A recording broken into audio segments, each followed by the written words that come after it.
Good evening and welcome to Forest Hall, and welcome to the UQ ChangeMaker event by University of Queensland and hosted by Minaroo Foundation. I'd like to acknowledge the traditional custodians of the land on which we are meeting here tonight, the Whadjuk people of the Noongar Nation and their elders past, present and emerging. I recognize their continuing connection to land, water and community and the contribution they make to the city and the region. We acknowledge Gudamarup as our location here at Forest Hall tonight. I'd also like to acknowledge Professor Deborah Terry, Vice Chancellor and President of the University of Queensland, and member of the University Senior Leadership Group.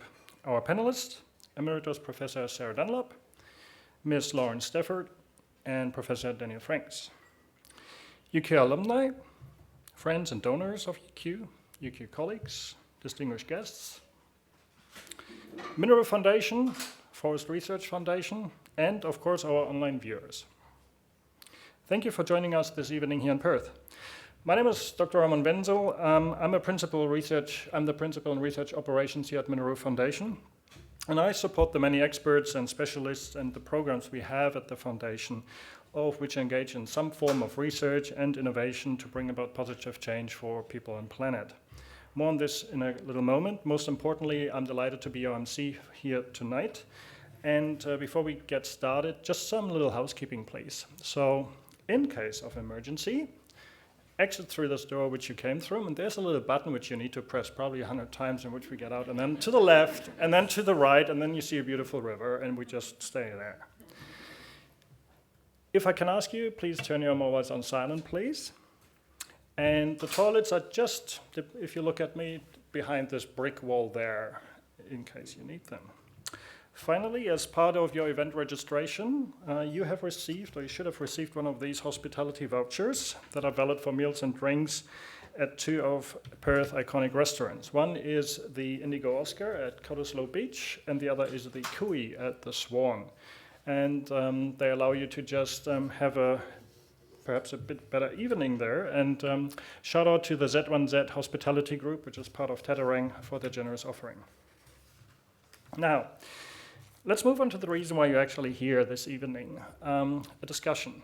Tonight's ChangeMaker event is realized by UQ, and Minaroo Foundation is delighted to host it. Minaroo Foundation is a modern philanthropic organization, and it's founded by Andrew and Nicola Forrest. We're operating out of Perth with a global focus, and we seek to challenge the impossible by addressing things such as modern-day slavery, making cancer non-lethal, closing the indigenous employment gap, returning the oceans to a flourishing state, and among many other things, which you should probably explore just by going to minaroo.org, a shameless plug for the many different things we're involved in. There's one other ambition, which is to eliminate the harmful effects of plastics on human health. And this is where UQ and Minaroo Foundation are partnering.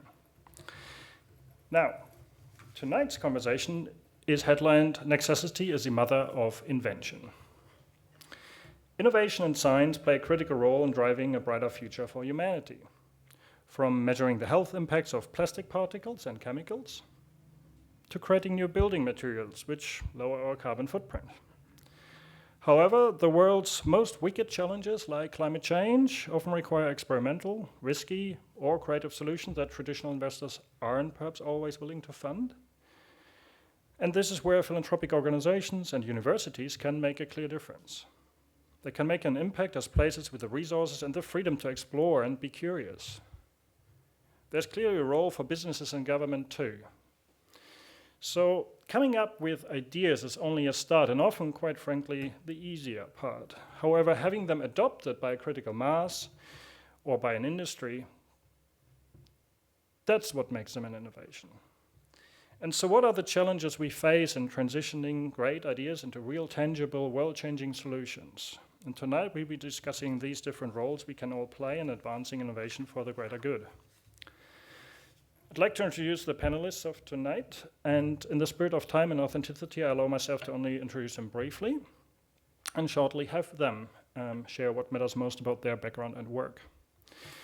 Emeritus Professor Sarah Dunlop is the head of Plastics and Human Health at Minderoo Foundation and a researcher at the Minderoo Center Plastics and Human Health at UQ. She established the Minderoo program at the beginning of 2020 to examine the impact of plastic exposure on human health with the goal of stopping harmful plastic pollution by redesigning plastic and improving chemical regulation. She trained at the University of London in heavy metal toxicity and then immigrated to Australia to pursue a research career in neuroscience at the University of Western Australia. Ms. Lauren Steffer graduated with a Bachelor of Applied Science from UQ in 2005 and is a Deputy Head of Technology Development at Woodside Energy. Originally from Brisbane, Lauren's career has been focused on the commercialization of technologies to improve the performance of resource operations in Australia and across the world. Lauren contributes to innovation policy as a director on the board of Industry Innovation Science Australia and was a member of the expert working group to produce the 2021 National Research Infrastructure Roadmap. Professor Daniel Franks graduated with a Bachelor of Science and First Class Honours from UQ in 2000, and he's a professor and deputy director of research at UQ's Sustainable Minerals Institute. He's known internationally for his work on the interconnections between minerals, materials, and sustainable development, with a particular focus on the role of minerals in poverty reduction. Professor Franks has worked with a wide range of industry partners to introduce sustainable innovations in the mining sector. To get the discussion started, we'll be now hearing from UQ's Vice Chancellor and President, Professor Deborah Terry. Professor Terry is a highly experienced leader in the Australian university sector, as well as an internationally recognized scholar in psychology. She is currently a fellow and past president of the Academy of Social Sciences in Australia, as well as an appointed member of the ARC Advisory Council, amongst other roles. Debbie began her distinguished career at UQ in 1990 and rejoined UQ in August 2020, after spending 6 years as Vice Chancellor of Curtin University in Western Australia. You were actually the VC when I joined, and you welcomed me a few years back. So welcome back to Perth. Please join me in welcoming Deborah Terry.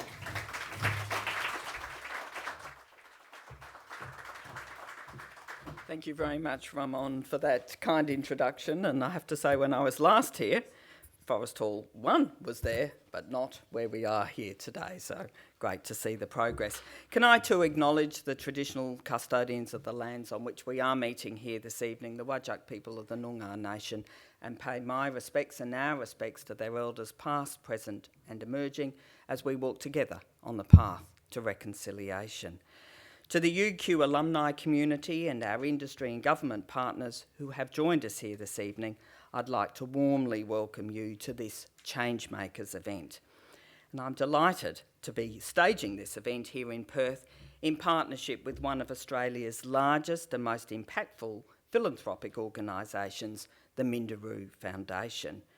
So at the outset, I'd like to acknowledge Andrew and Nicola Forrest for their vision and their generosity. And I'd also like to thank everyone at the Minderoo Foundation for the support that they've given to the University of Queensland in establishing the Minderoo Centre for Plastics and Human Health, a really important centre, and we're delighted that it's up and running and really looking forward to the research that will come out of that centre. When we started planning this event several months ago, we didn't conceive of the possibility that we would be staging it on the day of Queen Elizabeth's funeral. Nevertheless, it does feel somewhat fitting that we're hosting this session here at UWA's Crowley campus, a location that the Queen visited on 3 separate occasions. First in 1954, then again in 1963, and finally in the year 2000. And of course, the other important connection to Her Majesty in Perth is the major hospital and medical research centre located just a few blocks away from here, the Queen Elizabeth II Medical Centre. After some deliberation last week, we did decide to forge ahead with this session as a small in-person event. And rather than having a live stream option, as we typically offer, we will instead make the video of this evening's panel discussion available to our alumni community in a week's time. So while we are having a rather intimate gathering here in this room, the panel discussion will be watched by many hundreds of our UQ alumni located all over the world from next week. Now, this is the 9th event that we've staged since we established the ChangeMakers series 2 years ago as a way of engaging our global alumni community in discussions around some of the critical issues that the world is facing. In that time, this series has explored a range of topics from the future of farming and Black Lives Matter to the new industrial revolution. For this evening's discussion, as we've heard, our panellists have been asked to share their views on that ancient and enduring proverb, necessity is the mother of invention. Now, I expect that this is going to be a wide-ranging exchange of ideas because, first of all, our panellists, as we've heard, come from differing academic backgrounds and perspectives.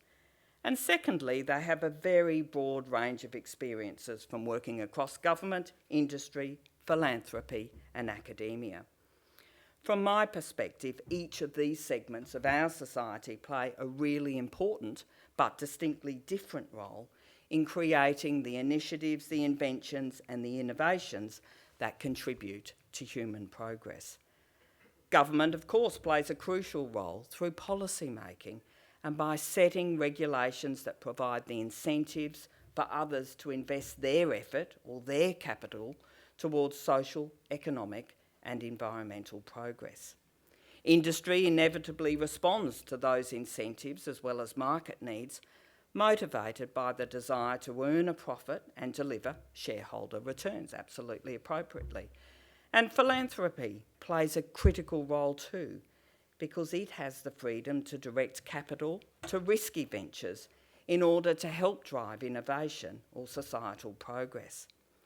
And for those of us who work in universities, our whole purpose is to create and share knowledge in service to society. That's why we exist, and in a way that improves the future for those who follow us.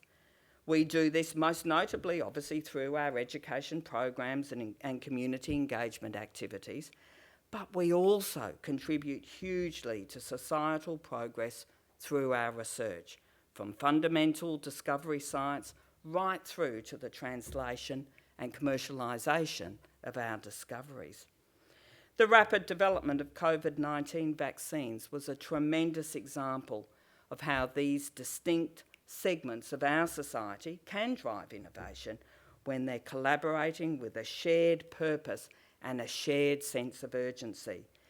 Our universities produced the discovery science over decades that made those vaccines possible. Industry invested heavily and philanthropy gave very generously to enable the rapid development of those vaccines. And governments around the world provided incentives, investment and regulatory support to ensure that the vaccines were developed in record time. It was a remarkable global collaborative effort, and if we think back to where we were sort of 2.5 years ago, who would have imagined, most of us have probably had our 4 vaccines by now, and we're back doing things that we used to. And without doubt, those life-saving vaccines were the child or the children of mother necessity. The development was an example, I think, of those vaccines, an example of humanity's immense capacity to solve seemingly insurmountable problems, something that is both inspirational and uplifting, particularly as we think of the many challenges that we will have to address in the decades to come. So to our alumni community and partners here in Perth, thank you for joining us this evening. It's wonderful to see you all here, and obviously you are very important to us at the University of Queensland. I trust that you will be enlightened tonight, maybe a little uplifted too by the discussions as our panellists explore this really important topic. So thank you very much.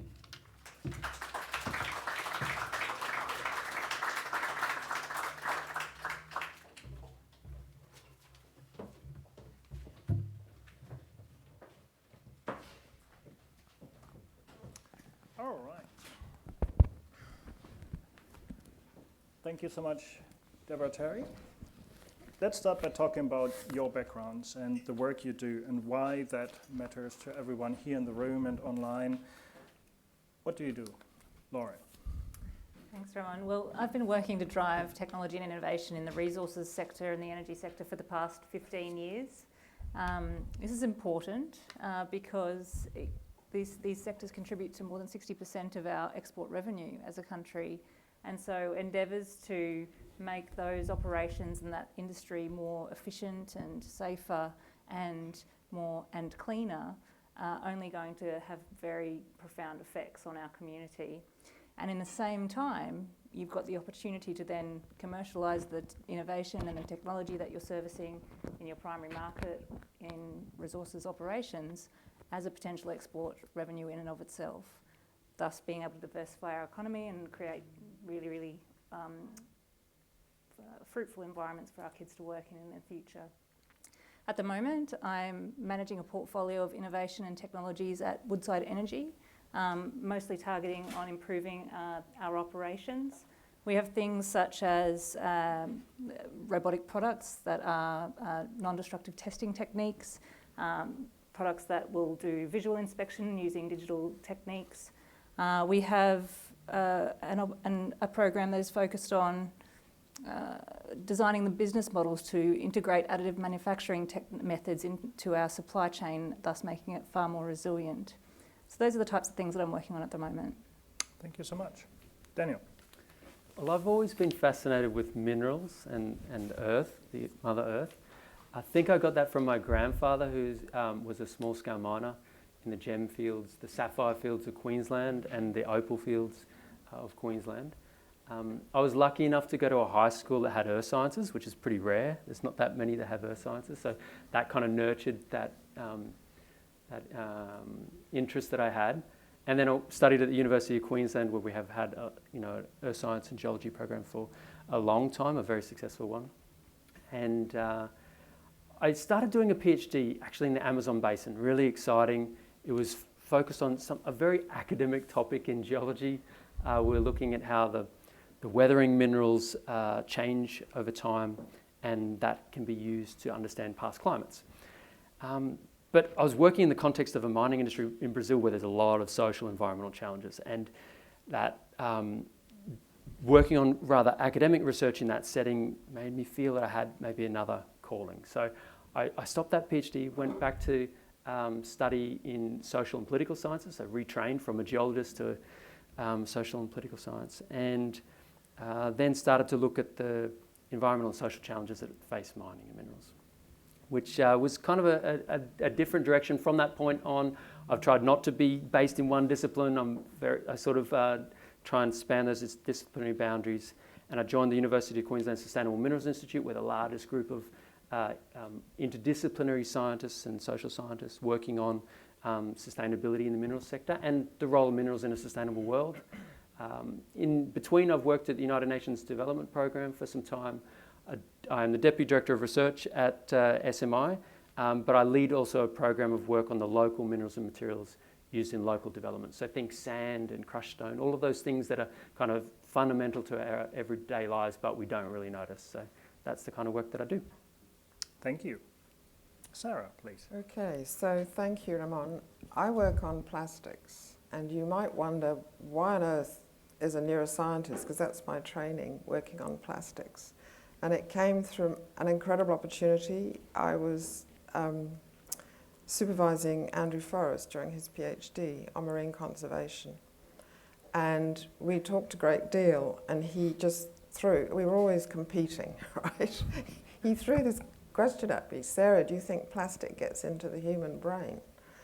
And that really quite shocked me. So let's just think about plastic. It's incredibly useful. It's throughout our life. You try and imagine a world without it. You can't. And yet, we haven't used it wisely. We've thrown it away. There's 5.8 billion metric tons of plastic waste so far on this planet, and business as usual have us with 25 billion metric tons by 2060. Business is not, we cannot let this happen. We have to do something about it. So the impact on the environment hasn't necessarily turned the dial. We need to keep working on that and raising awareness, and also put ourselves at the centre of the problem. And it turns out that not only is plastic a waste problem, it's also a health problem, because we know from the work we've done after setting up this centre that some of the plastic chemicals get into us during pregnancy and throughout our lives. They impact miscarriage, birth weight, children's IQ, hypertension, cardiovascular disease, diabetes, obesity, the list's quite large. So how are we going to use this? Well, we've set up this amazing team, and so the work is threefold. One, to really mine the literature and find out what on earth the evidence is, and it is concerning. Two, say, well, there are actually gaps in the evidence, and that's why we were so pleased to collaborate with the University of Queensland and say, well, we can't actually measure these plastics in the human brain. We don't have the technique. We need to know. Let's invent the technique. And we were so lucky to meet the team there, and we've built this lab, which I can tell you more about. It made actually entirely out of steel, while Andrew is in my mind, and it's probably his steel, because every single building material we tested was leaching plastic chemicals or microplastic fibres, and that would contaminate our samples. So there's that and other amazing research that we fund, which is high risk. We just wouldn't be able to do any other way. And then you say to yourself, well, you've got the evidence and you're getting more evidence, and then there's this key thing. Evidence is not enough. You've got to get out there with the evidence, and we need to change. We need to change the world, actually. Chemical regulation, and also come up with new materials that are not so damaging. Thank you so much. I think the lab is a great segue, because the next question is, on the topic tonight, the mother is, necessity is the mother of invention. And I think the lab signals that very clearly, right? You had a necessity, and the invention is a lab in a way. Can I ask the other two, and then you come back in, please, but how that resonates maybe with the work you have been doing? What's the necessity? What's the invention? Does that resonate with something? Yes. Yeah? So in my case, I feel like necessity is necessary, but it's not enough. If necessity was all we needed, then perhaps we would have solved major environmental problems, global poverty, etc. So it's one of the things that we need to trigger our curiosity about something. But oftentimes, universities play a role in overcoming the barriers and the challenges to existing problems that we've had for some time. And it's sometimes not the new thing that we need to come up with, but persistence to address some of these old challenges. So where I come to this is that I spent 15 years working on the sustainability challenges of the global mining industry, and mostly large-scale mining and mostly metal mining.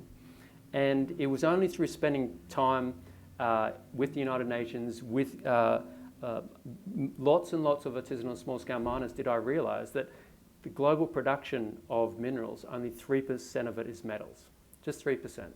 Right? 80% are construction materials, industrial minerals. Right? So we have a lot of blind spots out there, and unless we engage in a problem, we engage in it deeply, then we sometimes don't see those blind spots.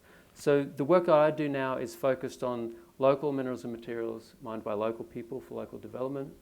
We're talking bricks for houses and shelter. We're talking cobblestones for rural roads to make sure that there's transportation routes during the wet season, and you can meet food security. So the basics of our existence. We don't focus on that issue enough because it's a blind spot in our thinking, and so necessity is important, but we also need to engage in the challenge and take it to a deeper level so that we can translate that knowledge and get out of those blind spots that we have. Thank you. Well, when I think about necessity as the mother of invention, I absolutely agree. Demand is the key motivator to have problems solved.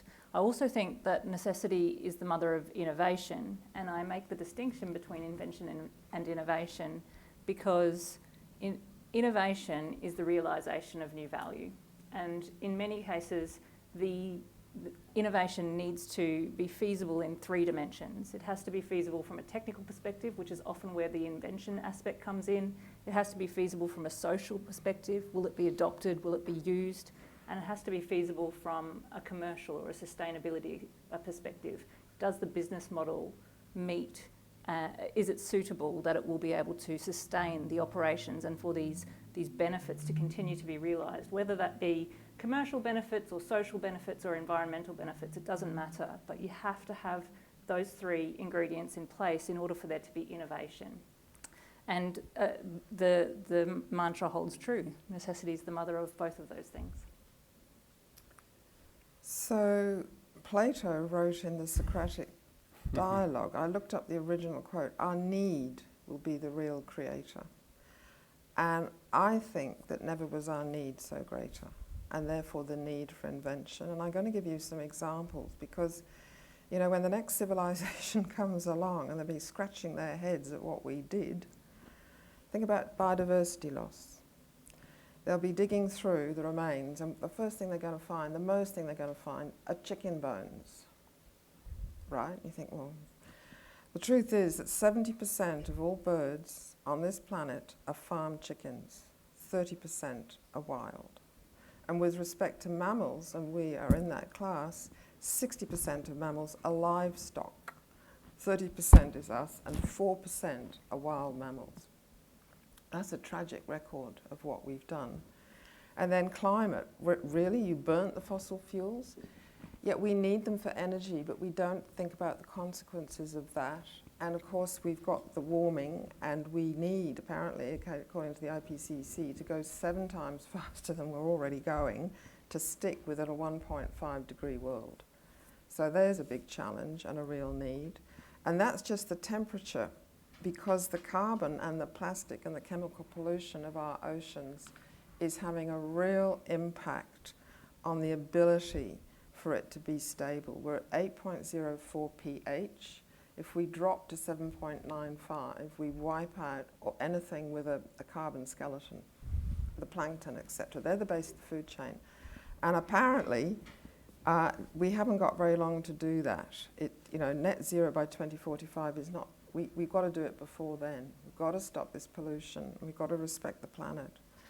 So there's a lot of need, and we sure need this invention. We need solutions. I don't think it's more stuff. We don't need more stuff.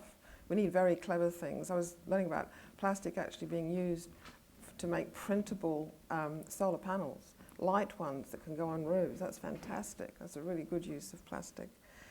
And I think we really need radical system change. We've got to change how people think and behave. And above all, we've got to consume less. We cannot go on with this rampant economic model that just says grow, grow, grow, grow, when really the planet is a finite system. It's closed. It's a closed system, and we have to live within our means. We don't, as a Western culture, seriously live beyond our means, and we need some changes pretty quickly. Thank you. So problems galore. Let's tap into potential Lots of solutions. potential solution space. You all operate in and across very different environments. So universities, industry, government. Someone from government here? No? They should. And philanthropy.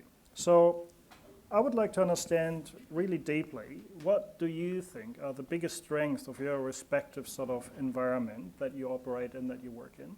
And what are some of the challenges that you believe you need perhaps help with or support or link up with someone elsewhere? And so it's not necessarily about the work that you do right now, but it could be used as an illustration. But let's also perhaps try to generalize from what you know and how you understand the world to work. Who wants to go? Yeah, please, Lauren. I can kick it off. And in terms of the strengths of the worlds that I work in, perhaps I can frame them as challenges and then make the point that they're strengths because they are overcome. But the resources sector is amazing. The people that work in the resources sector are amazing. You have got environments that are geographically remote. You have got operations that are capital intensive, where production is highly valuable on a daily basis. These are hazardous environments, and everyday necessity demands that those people overcome that and are able to produce incredible outcomes for those businesses. So the strengths of industry. If you take the view that I'm representing, broadly speaking, an end user in the innovation ecosystem, the ability to understand the applied problems, the ability to frame the context that the problems are faced within, and the ability to understand how the feasibility of solutions may be assessed with regards to their commercial viability. In terms of the challenges that are faced by large industry in an innovation ecosystem, we've got a unique situation in Australia where there is a broad gap where small to medium enterprise usually plays in an industry structure, and I think that our challenge is the same as the challenge of many actors in that ecosystem, in that traversing that gap and translating between research and end use is very, very difficult where that gap exists. Thanks. Yeah, I agree totally with Lauren here. Minimising that gap so that you, as a researcher, as an academic, are embedded in the set of problems that you're trying to address is really important. So at the Sustainable Minerals Institute, we operate in that way. We're impact focused. We invest in partnerships. We invest in understanding the context that Lauren talked about, and trying to come up with solutions in that context. I think sometimes we tend toward the new and we tend toward the high tech, and in fact the low tech is often an unexplored space, because low tech is something you can scale up a lot. What do you mean by that? Okay, let me give an example. So I was working with UNDP in northern Cameroon. Northern Cameroon had a problem with Boko Haram coming in from Nigeria, and there was an active conflict there. There was a large amount of internally displaced people that we started to work with, and there was a story that one of them shared that he was in his grandmother's mud hut during one of the raids, and his grandma had corralled them to this mud hut because the mud bricks were bulletproof, whereas the concrete blocks were not. Right? So he was inspired, and we helped him to support him to set up a social enterprise to work with internally displaced people to create soil stabilised bricks. Soil stabilised bricks are a slight tweak on a long technology around brick making, and they started to build health clinics and reconstruct. The high-tech solution is Plan International and others shipping in concrete blocks from elsewhere. The low-tech solution is using local clay to make soil stabilised bricks and to work on building their own houses and clinics back. In fact, the Cameroonian military decided to use those bricks as their checkpoints because they were bulletproof, right? So we don't have to look to the high tech. Sometimes the low tech is very scalable. We've since worked with, at UQ, we've worked with that same social enterprise. We have with the World Bank now a large network of 850 artisanal and small-scale miners globally, sharing knowledge between each other. That's a network for artisanal small-scale miners, but it's by artisanal small-scale miners. So bottom-up, low-tech, empowerment model, and you can get scale from innovations that don't take too much in terms of technology or technique, but take a lot in terms of spreading the ideas for scale. Sarah, you're nodding. That's a brilliant answer. I love it. So I stepped from academia into philanthropy, and it is extraordinary because you can think completely beyond the boundaries. You can really dream the impossible and say to yourself, well, can I actually make that happen? And what tends to happen in the research environment, and I've witnessed it because I've been part of it, I've assessed grants, is that it's very conservative. They want to get, the money going through and giving to someone who's trusted and knows they're going to produce the next lot of papers or whatever. And you know what? That's not very innovative, and it doesn't really support the young people. Whereas here, we have this real opportunity to dream the wildest. I mean, there is obviously accountability with it. I can't just go out and spend a lot of money and not deliver. We have to have impact as a team. But it's that unleashing of the potential and freeing of the mind to say, there's this huge problem. How are we going to tackle it? How can we break it down? And the foundation offers all sorts of fine examples in that space around tackling global slavery, for example, and measuring it and saying, well, 1 in 130 people in the world are enslaved, and most of them are women. And put it out there, and let's do something about it. So that the strength is this pure liberation of being able to dream the future. And we have to, as you know, as I said earlier.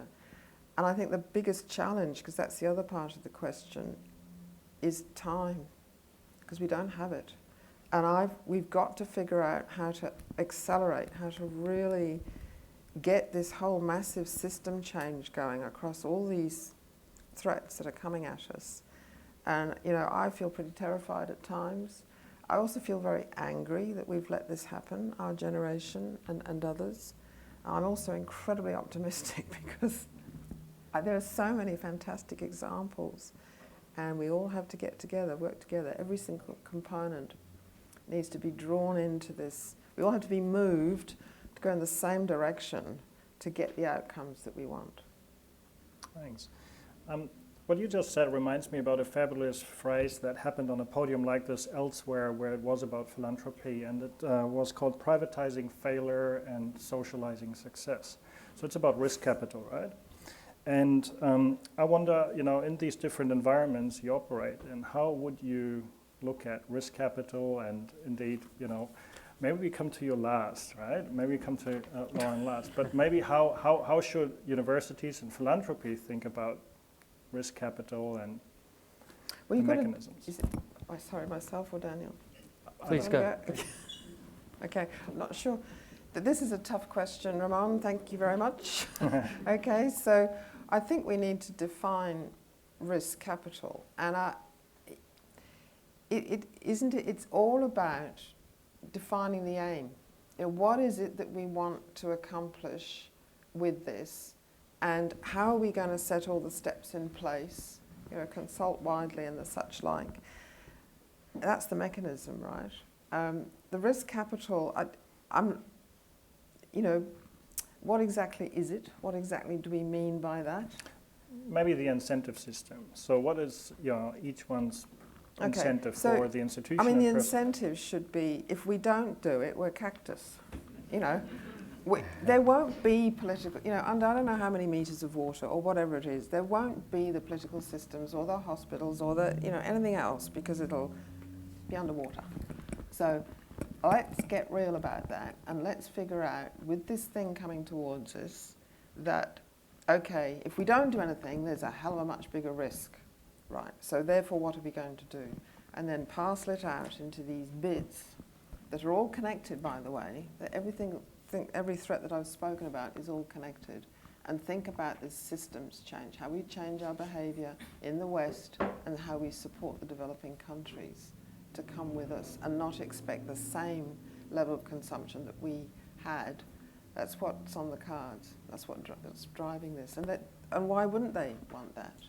So those are the risks. And the challenges, I keep coming back to it, is time. Sorry, challenge isn't on the question, it's mechanism. The mechanism is pulling everyone together. Okay? Pulling everyone together, get them on the same page. Unified by the threat, and then come up with the solutions. So I think definitely philanthropy and the private sector has a role in that risk capital. But I also think that it's important for governments to engage, particularly in my space, a lot of international development partners. I'll give you an example again. So low carbon concretes. There are a lot of different innovations out there to transition from ordinary Portland cement, which is a very carbon intensive form of building, to other forms of concrete. Now, if the cement industry were a country, it would be the third largest emitter on the planet. So we're talking 8% of global emissions, a very large amount of emissions, right? But we've got the technology there to transition to low carbon cements, but we haven't really done it yet. And part of it's because the technology is too innovative. It would take too much of a change to the existing way we produce cement.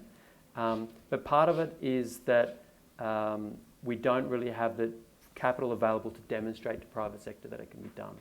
There is a new type that is called LC3, which wouldn't take too much to change from ordinary Portland cement. It's to take some local clays, calcine them, and then you can reduce the amount of clinker that's in your concrete, in your cement. And we have a project at the moment working with the Pacific community, with Indian Institute of Technology Delhi and United Nations Development Program to bring low carbon concrete to the Pacific.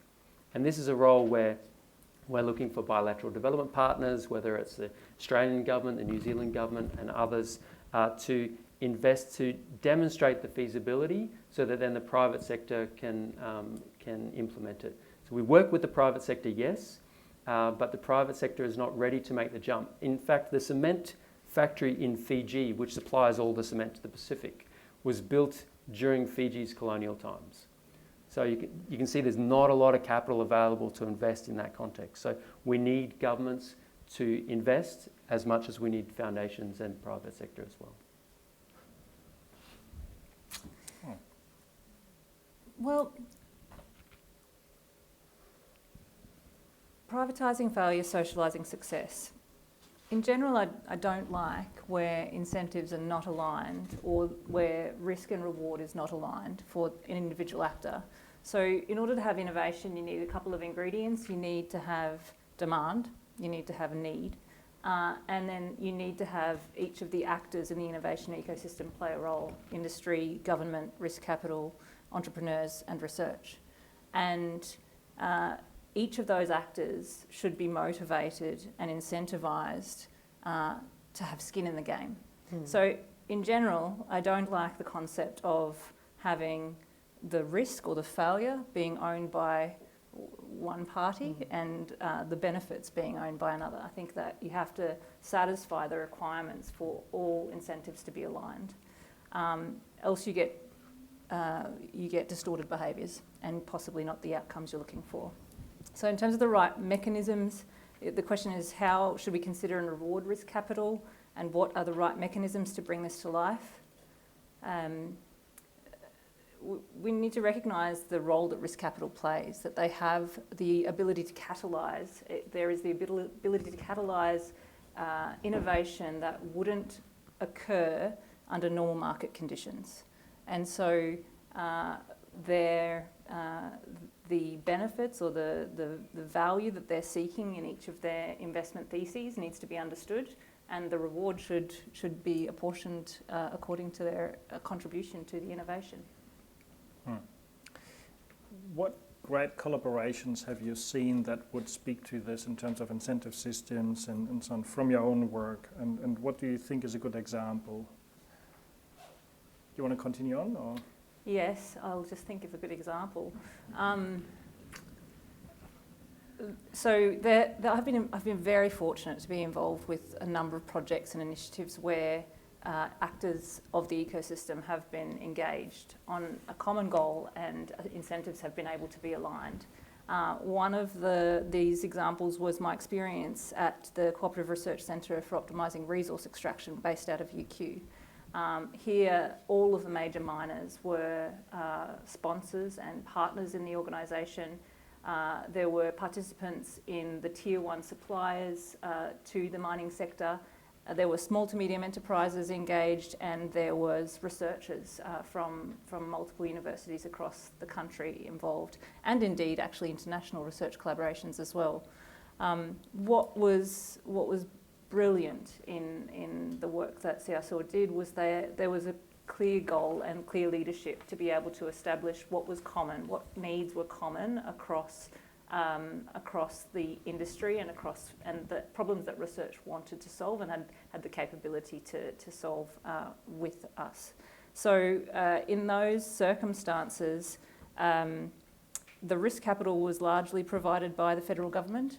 That provided the catalyst for the ability to bring those organisations together and for projects and programs to be established such that those problems could be addressed and solutions could be brought to bear.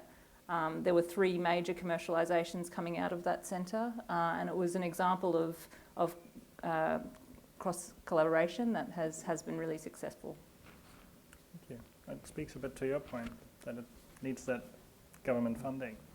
Do you want to continue on with an example, perhaps? Yeah, Something- sure. So the example I'd give is work that we've been doing on something we call ore sand. So you might have heard, I don't know if you saw the footage a few years back, in Brazil there was a large tailings facility failure. Tailings is the ground up rock that's left over after mineral processing. In fact, there was 2 big facility failures in Brazil. Both were by either owned or part owned by a company called Vale, which is the large national miner in Brazil. And so with that came, we've been producing tailings for centuries, right, for the mining industry. But with that event came a change in the landscape, a change in people's government's tolerance, the investor community's tolerance for large amounts of waste coming from mining. We produce something in the vicinity of 13 billion tonne of tailings waste per year. So that's a lot per person, right? That's more than a tonne per person. And we started working with Vale to see if there might be a different solution to the way we've always been focused on tails. So instead of thinking of, a lot of people have tried to repurpose that waste, to try and find a way to use that waste rather than to store it in behind a facility wall or a dam wall. So tailings dams are actually not holding water, they're holding ground rock. And so instead of repurposing the tails, we thought to ourselves, well, in this case, they're taking out iron ore. Why don't we also try and take out sand? So not try and use the waste material as a construction material. That's been tried and doesn't work. It doesn't work because it's not designed as a construction material. It's the end of pipe. It's a waste. And also the public doesn't really want to use waste because it has lots of contaminants in it, right? So we said, well, researchers in Vale, or innovators in Vale, were thinking, can we add mineral processing to our operation to take out exactly the kind of sand we want? And so instead of reusing the waste, we're actually reducing the amount of waste that we're going to produce. And we call that ore sand, so sand coming from the metal ore body. The neat thing about it is that the places where tailings facilities are biggest risk to communities are places where those facilities are also close to sand markets. Because sand is the thing that we use as humans more than anything else other than water.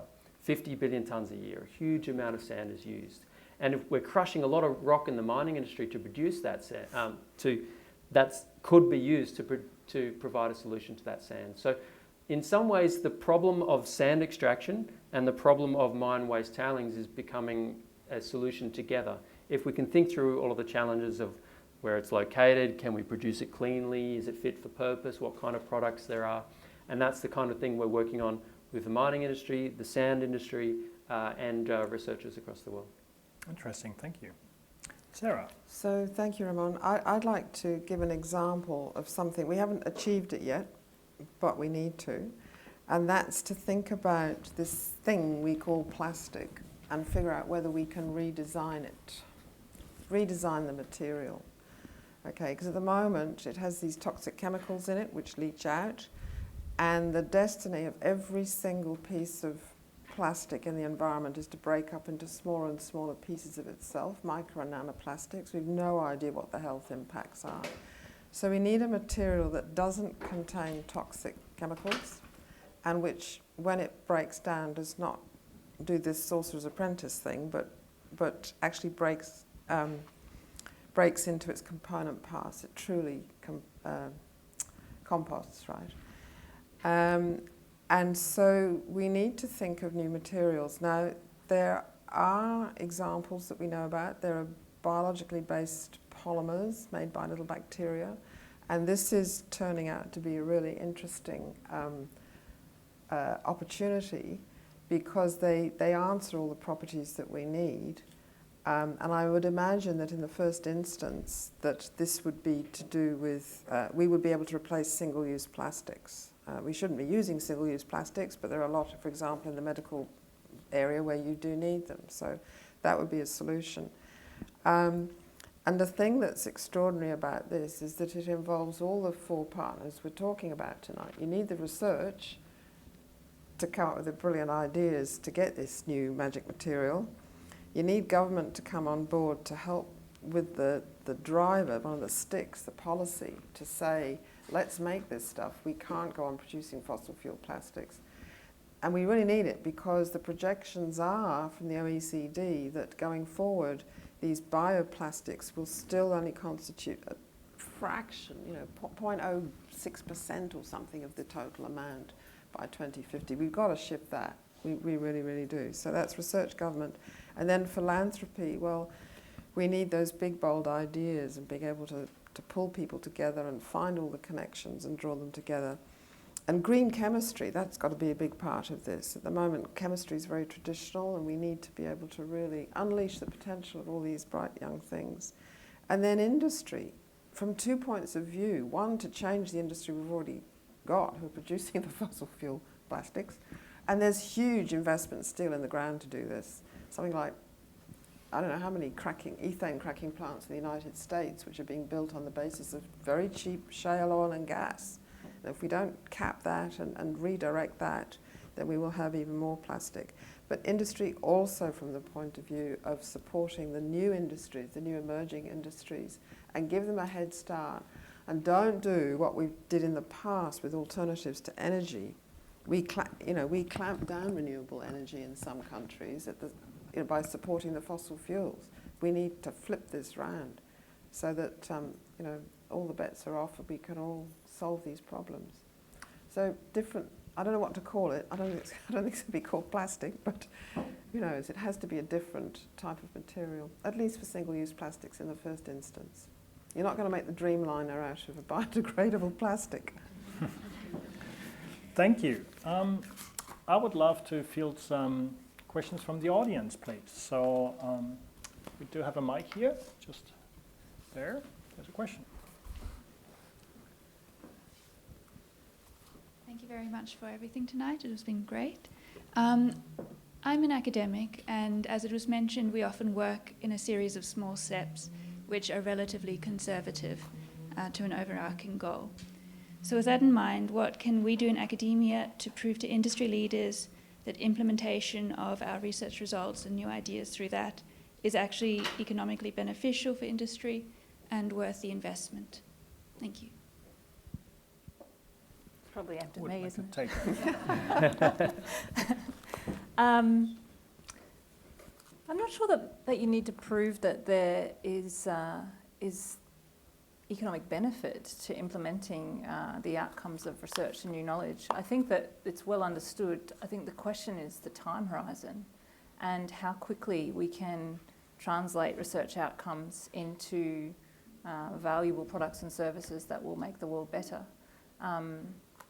So I think that my advice would be to do what you do with the utmost integrity.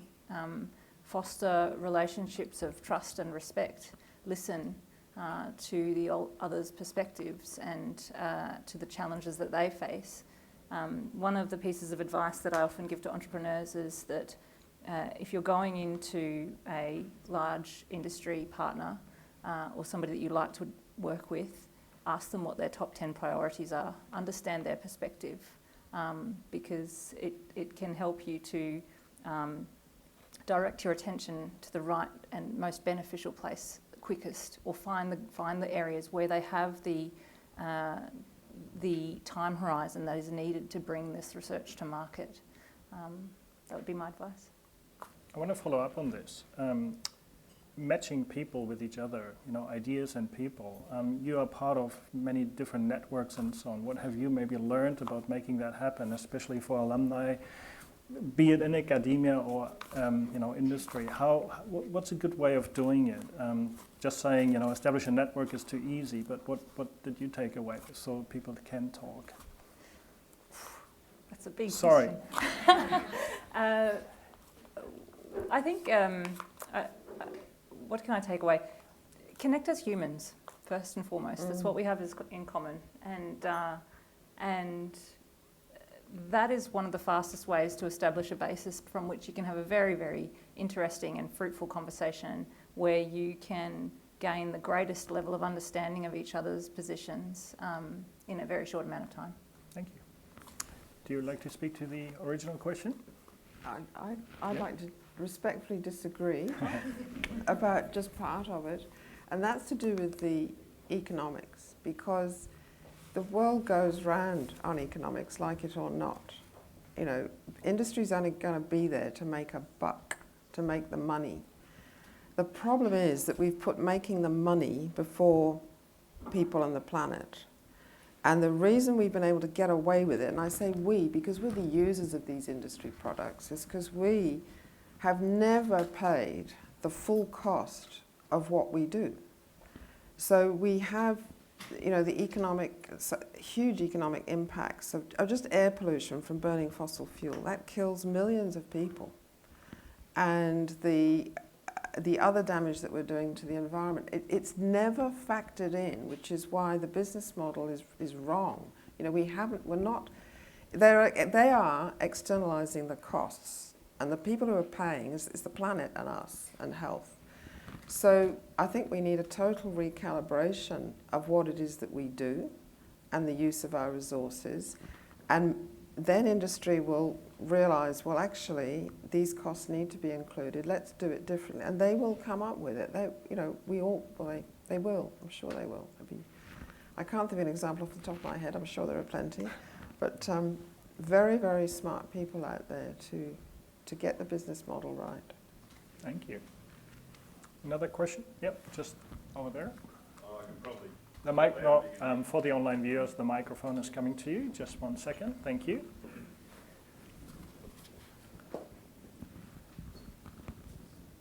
Hi, I'm Cameron Manifold. I'm a UQ graduate from 85-ish. Might have been a few blurred years there. I'm a SME evangelist. I've been an SME for most of my career, worked in the oil and gas resource sector for 36 years. Needs must. Part of our existence as SMEs is to come up with differentiated enabling technologies that help our clients choose us over somebody else. That's what a lot of us have been doing for a long time. It's a hard pathway engaging with the big guys and getting them to accept what we do, but part of the innovation that comes in industry comes from the SMEs because they have to. Necessity is the mother not only of invention but of actual sustainability as a commercial enterprise. So what we're trying to do is find those solutions and pathways, present them to academia, business, government, and get them to buy in and support the development of those technologies. That's a very hard pathway, but that's where a lot of it comes from. It's not creating new things, it's appropriate application of enabling technology. Thank you. Would you like to respond? Yeah, I've probably got something to say to this question and maybe to the one previously as well, and that is that there's a few different models of innovation and research, right? There's a traditional model that is discovery and then translate, and in that model then you're really trying to make a case as to why your research can be applicable in this context or make life better for this particular end user. There's a different model though, and that's an engagement model where you're invested so much as a researcher or an SME in the actual challenge or the sector that you're working with, that you can see the problems as the end user's seeing it and co-design a research program so that you're not then trying to find someone to pick up or convince of the work that you've done, but they've been part of the process of the research all the way along so that it is actually being piloted and implemented and adapted in their own business. So those kind of engaged models are really important. They can't replace discovery. Discovery is really the kind of the foundation, but they're another way of finding a different type of problem and finding a different type of solution. Thanks. Perhaps one last question. Yes, please. Thank you. I think developing a little bit further on the SME question, if we take that up one level, well, maybe a couple of levels bigger, as a relatively small nation, Australia has an immense capital of or a resource of intellectual research and philanthropy to offer the world. There are nations that are much bigger than us in many ways. What would your advice be to us in industry to what can we do to enable Australia to influence the bigger world?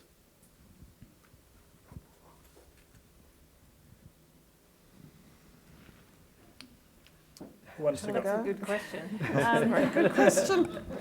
And when Quiet you on say the panel. influence, what do you mean by influence? I mean, I work in the minerals extraction industry, in the mining industry. Yes. I'm with an engineering group, Asenco, and our clients, they have a business model, they have shareholders, and they work in all parts of the world, not just Australia. So in our discussions with our clients, ESG is becoming a much bigger topic, and they need to satisfy their shareholders and their investors that they are doing the right thing from an ESG perspective. As an engineer, we can help influence their decisions and guide them and help them to make changes. And you know, while Australia is a relatively small group of industries, you know, you know yourself working with Woodside, that we can influence international players. Yes, I agree. I think that, I think in general, Australia punches above its weight in influencing the world. I had the privilege of working with Colonel Pam Melroy, astronaut, in establishing the Australian Remote Operations for Space and Earth Consortium here. And she said, Australians are the Boy Scouts of the world. There is this perception and brand of Australians, and that is, I think, probably founded from our research excellence, that we have got a high degree of integrity and a high degree of excellence in the knowledge and the services and products that we produce from that knowledge.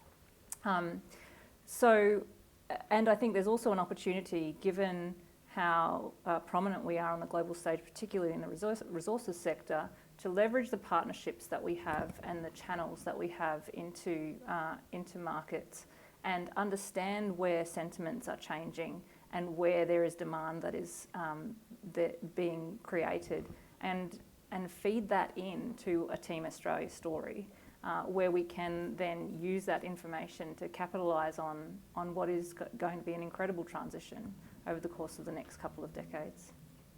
And I suspect that the forum for that is likely government, but it's all actors that we've been speaking about tonight. There's one last question for tonight. Yeah, thank you. Mike's coming. Hello, it's Tim Wilkinson. It's a great panel discussion. So, like the last 40 years in the, I'm a chemical engineer from UQ, so 40 years in oil and gas and mining and chemicals and fertilisers. So I've got to see a range of them. With 40 years, you become cynical, I think. So one of the things, just to flip a little bit of that discussion about, you know, what can the world do for Australia? You know, Australia doesn't have a huge investment volume. You know, we don't have any the large investment funds. We're not large international companies in Australia. So most of it has to come from overseas to invest in Australia. So one of the things that I struggle with is Australians are not valued for the commodities they produce. So we're always hearing in the media, per capita, Australia spends a lot of, or generates a lot of CO2, generates a lot of greenhouse. In fact, we don't. We generate a lot of products for international markets, and therefore the value of what we do and the efficiency of what we do is not valued. So if we actually had other countries adopting the value that we produce and inheriting the carbon emission levels or things of what they produce, they would then have to invest back into Australia to produce more of what Australia does more efficiently. And we could solve some of that problem of investment coming back into Australia. And some of the others is what I suppose the idea of what was brought up. Sorry, I've forgotten her name, but Sarah. A very good thing about the business model. You don't necessarily have to change the business model, but I think you have to put penalties in that business model, or values in that business model, which makes shareholders not demand just a profit every time. So if you actually value the profit that a company makes, and you've actually applied penalties.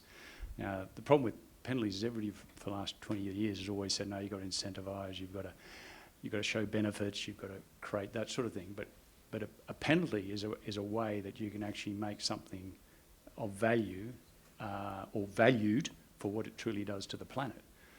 So that, you know, we all want to make money, we want to live well, we all want to spend money on things and everything. Well, if your company is not making as much profit because they're environmentally damaging, you'll put your money elsewhere because you can get more profit. And the other side's the marketing. You know, marketers will market something to the best ability they can to generate, you know, selling water in bottles to the whole world is a marketing. Do it. It's just crazy, right? Sure, countries that have got problems with water need to have some storage and distribution, but the whole Western world does not need bottled water. No. Why have we got bottled water? Because it's marketed to everybody. Soft drinks are marketed to everybody. Everything is marketed that you want it. So that kind of paradigm shift has to change. Otherwise, all the innovations and all you're doing has still got that whole problem of how do you fight that system? So you've got to change that system, and then you can get some directional pathways to innovation and investment. So that's what I like to say from a skeptic. Thank you so much. Would you like to respond to that? That was really very interesting. I think, to pick up on the earlier question too, Australia certainly does punch above its weight in terms of research, but tragically we don't support the young researchers coming through enough. Less and less funding for them. Brilliant people who don't have a career option and are not able to pursue careers in research.